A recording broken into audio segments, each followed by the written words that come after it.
score here. It is finished. Korea 1, Thailand 1 in the qualifier, which was a bit of a damp squib at the end of the day. You're looking at it. Thailand started the game really well. First 10, 15 minutes, I thought they were the ones in the ascendancy. They were the ones on the front foot.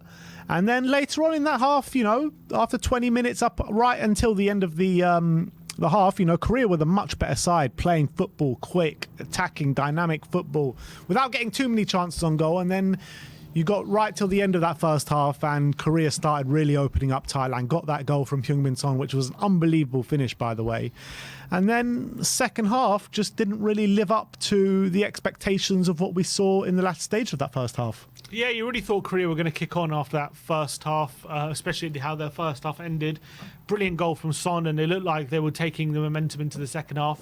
And as much as they didn't allow maybe Thailand any sort of period of domination in that second half, obviously Thailand got their goal against run of play, but when you're not killing off teams, and it kind of felt like once they went 1-0 up, South Korea felt like, okay, it's job done here, we're 1-0 up, and that's the win sealed. Obviously they did have a chance from Jeong to make it 2, tipped onto the crossbar, but other than that, they didn't really trouble Thailand before their goal. And obviously Thailand get their goal, Mikkelsen up from right back, fires it across the face of goal, and the substitute Moanta with a tap in, and Korea were made to pay for not taking most of their advantage when they had it, when they were on top of that momentum, and they never really took full advantage of taking the lead and putting Thailand under pressure. What I would say is, after Cho Kum came on in those last 15 minutes or so,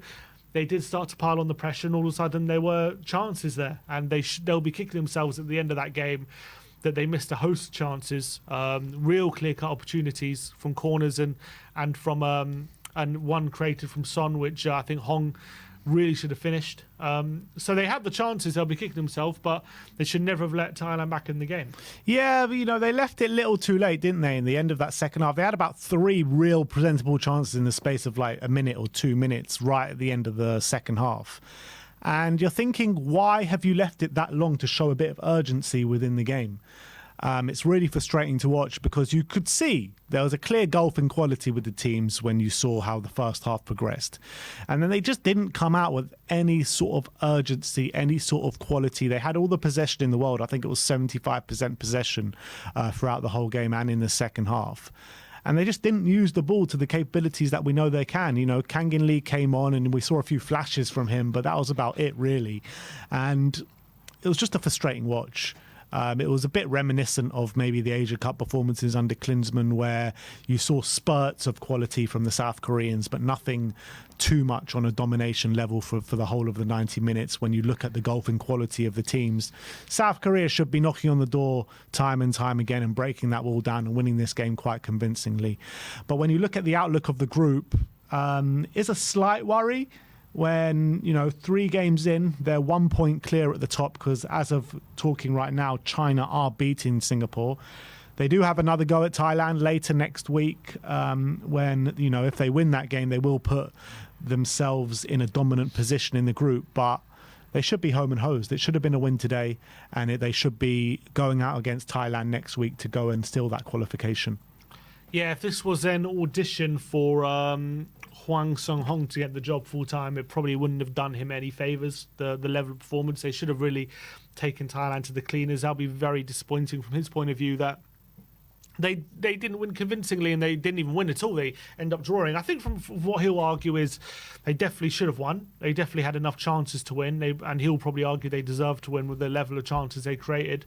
And it was disappointing that those chances were missed and they didn't end up with all 3 points.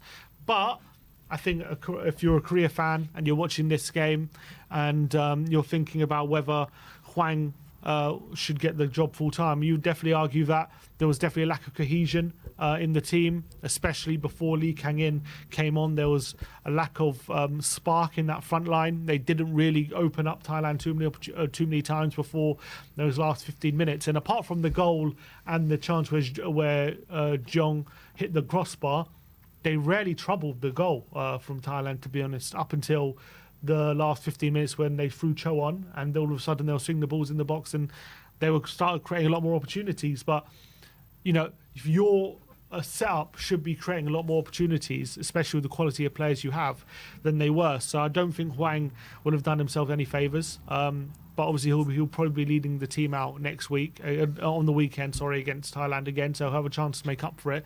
But it wasn't a great first game for him, and he'll be disappointed with that in terms of as an audition to get the job full time. But I wonder on the weekend if he decides to put Lee Kang-in back in, put Cho back in. He has to. And go from there from the start. He has to, because I think there was a massive gap in quality for the players that were on the pitch to those players. You saw Cho and Kang-in, what they've done for their clubs over the past couple of weeks. They've been on firing form, and it was a strange decision for me to put in a debutant 33-year-old from the K-League who was in the K-League 2 last season. And Kang-in Lee, he's one of the best that Korea have to offer. That's just the reality of it. So they got to be in the starting lineup. You've got to play to your strengths, and playing to your strength is playing these kind of players. It's a shame that Hwang, the Wolves Hwang, is out injured at the moment. So that's a massive shame for Korea. But next game, they have to be playing Kang-in Lee and potentially Cho as well. But you look at the stats of the game. 78% possession to Korea, 25 goal attempts, only 8 on target, to Thailand's obviously 22% possession, 6 goal attempts and 2 shots on goal.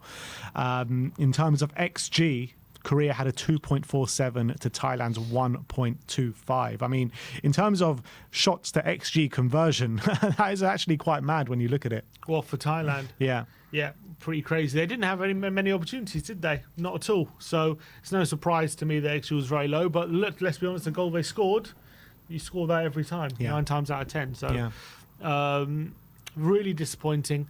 I think the big opportunity was when Son laid on a play. I think it was for Hong, but he just couldn't bury it. It was right inside the 6-yard box. It was a brilliant piece of play from Sonny, but unfortunately they couldn't take advantage of it. Really big opportunity that was. Yeah, Sonny was, getting more and more involved towards the end of that first half.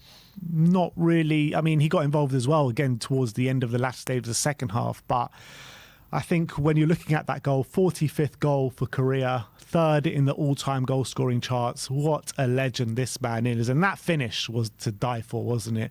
Right into the corner, just past the post, in the inside of the post, and you don't get a better finish than that from that angle. Yeah, quality. It makes it look easy as well with obviously on his left foot, coming it first time. He has to sweep it into that far corner, and he does it with such ease. And that's the beauty of Sonny. He makes those finishes just look so easy, and it makes it look like that they're tap-ins, because for a player of his level and his caliber, those are kind of easy goals for him. And those are the kind of goals he's been scoring very often this season for Spurs. And obviously really great to see him do it for Korea. He'll just be disappointed that on the day, he had 4 shots, 2 on target.